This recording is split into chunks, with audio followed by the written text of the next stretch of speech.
नमस्कार दोस्तों, आइए हम लोग याद करते हैं ट्रिक से।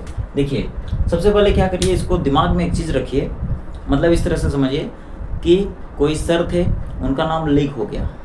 ठीक है, अगर कोई सर थे, उनका नाम लीक हो गया है, ठीक है, जैसे पेपर लीक होता ना, उसी तरह उनका नाम लीक हो गया। मान लीजिए कोई अपने पे नहीं लेगा, दिल पे नहीं लेगा कोई, ठीक है, ये बस समझाने के, रिलेट कराने के लिए, ठीक है। तो मान लीजिए कोई सर है, उनका नाम लीक हो जाता है, तो लोग क्या कहते हैं गाँव में, अपनी भाषा में कैसे बोला जाता है उसको, कि लीक हो गया सर का नाम, लीक हो गया सर का नाम।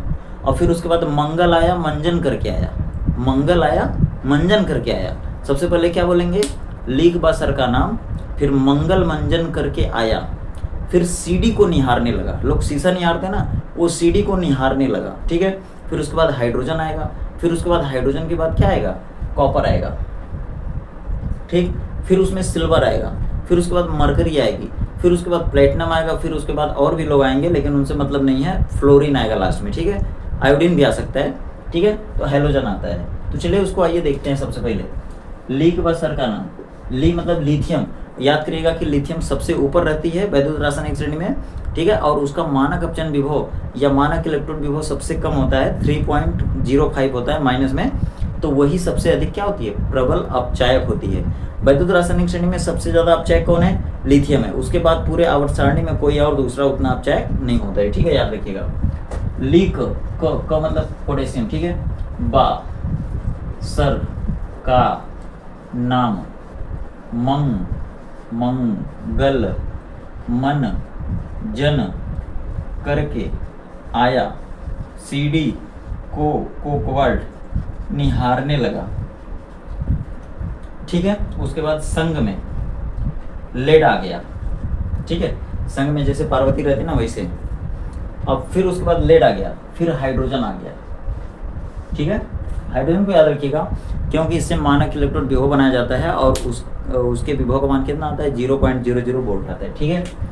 फिर उसके बाद आता है कॉपर, फिर उसके बाद आज क्या हो जाता है, देखिए हाइड्रोजन के बाद इसको कैसे याद करते हैं, क्यों आज मरकरी, क्यों आज मरकरी। जैसे क्लास में कहा जाता है ना कि अरे भाई क्यों नहीं आया वो कौन नहीं आया, देखिए क्यों आज मरकरी, प्रीति गोल है, प्रीति गोल है, जैसे नहीं कोई नहीं आता तो उसको कहते हैं कि अरे भाई वो गोल हो गया क्या आज, ठीक है।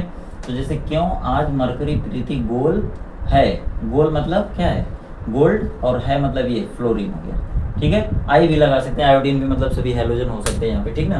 तो इस तरह से वैद्युत रासायनिक श्रेणी कहाँ है, ये ऊपर से है और ये नीचे की तरफ आ रही है, ये नीचे है, ठीक है। और इसका मानक इलेक्ट्रोड विभव क्या होता है, 0 होता है, 0.00 वोल्ट होता है, पूरा लिख लीजिएगा, ठीक है। और फिर उसके बाद ये कहाँ है, नीचे की तरफ है, नीचे की तरफ है। अब आप समझ जाइए, अगर आपसे कोई पूछता है कि बताइए भाई इसकी विशेषता क्या है, वैद्युत रासायनिक श्रेणी क्या है, सबसे पहले तो यही है वैद्युत रासायनिक श्रेणी, ऊपर से नीचे की तरफ। बस इतना आपको याद रखने से आपका काम हो सकता है, यानी अगर और ज़्यादा आप याद नहीं कर रहे हैं तो कोई दिक्कत नहीं है। दूसरी बात क्या है दोस्तों, देखिए जो आपकी एनसीईआरटी बुक है ना, उसमें नीचे से ऊपर, जो हम ऊपर से नीचे लिखे ना, तो उसमें नीचे से ऊपर की तरफ दिया है, उससे नहीं मतलब है। ये क्या है, ये किस क्रम में अरेंज है, किस क्रम में रखा गया है, मानक इलेक्ट्रॉन विभव के बढ़ते हुए क्रम में रखा गया है, ठीक है। और मानक अपचन विभव के बढ़ते क्रम में रखा गया, ऊपर से नीचे की तरफ। यहाँ क्या लिखा है, ऊपर से नीचे की तरफ, यानी हम जो भी ये गुण देख रहे हैं, जो प्रॉपर्टीज दिख रहे हैं, वो कहाँ से कहाँ देख रहे हैं, ऊपर से नीचे की तरफ देख रहे हैं। ऊपर वाले का क्या है, मानक इलेक्ट्रॉन विभव कम है, नीचे की तरफ क्या है, बढ़ेगा। मानक अपचन विभव ऊपर वाले का क्या कम है, नीचे वाले का क्या होगा, बढ़ेगा। ऊपर वाले का अपचायक क्षमता ज़्यादा है, नीचे वाले का क्या होगा, कम होगा। ऊपर वाले का आक्सीकारक क्षमता कम है, नीचे वाले का बढ़ेगा। रासायनिक अभिक्रियाशीलता ऊपर वाले का ज़्यादा है, नीचे वाले का कम है। अब देखिए इस रिएक्शन को देख लेते हैं, क्या यह संभव है, जिंक का स्थान कॉपर से ऊपर होगा तभी यह क्रिया संभव होगी। तो जिंक को देखिए, कॉपर को देखिए, किसको ऊपर होना चाहिए, जिंक को। आइए देखते हैं क्या जिंक ऊपर है। देखिए यहाँ से देखते चलिए, मन जन जिंक, ठीक है, ये ऊपर हो गया। अभी कौन कौन नहीं मिला, कॉपर नहीं मिला। नीचे आइए और नीचे आइए, देखिए कॉपर यहाँ है। तो जिंक और कॉपर में कौन ऊपर है, जिंक ऊपर है, जिंक ऊपर है, यानी यह ऊपर है, यह ऊपर है, तो इसकी क्या होगी, अभिक्रियाशीलता ज़्यादा होगी, यानी यह अभिक्रिया संभव है। लिखेंगे क्या, क्यों लिखा ना, कारण से बताइए क्यों संभव है। लिखेंगे उपरोक्त दी गई अभिक्रिया संभव है क्योंकि वैद्युत रासायनिक श्रेणी में जिंक का स्थान कॉपर से ऊपर है, अतः जिंक की अभिक्रियाशीलता कॉपर से अधिक है और अधिक होने के कारण यह अभिक्रिया क्या हो जाएगी, संभव हो जाएगी। ठीक है, आगे आइए, ये वाला देखिए जरा, ये वाला देखिए Ag और MnSO4, मतलब Ag क्या करता है, MnSO4 में से Mn को विस्थापित करता है। क्या ये संभव है? इसके लिए क्या करना चाहिए, इसका पावरफुल होना जरूरी है। Ag Mn से ऊपर होना चाहिए। Ag भाई कहाँ है, देखिए Mn तो यहाँ हो गया।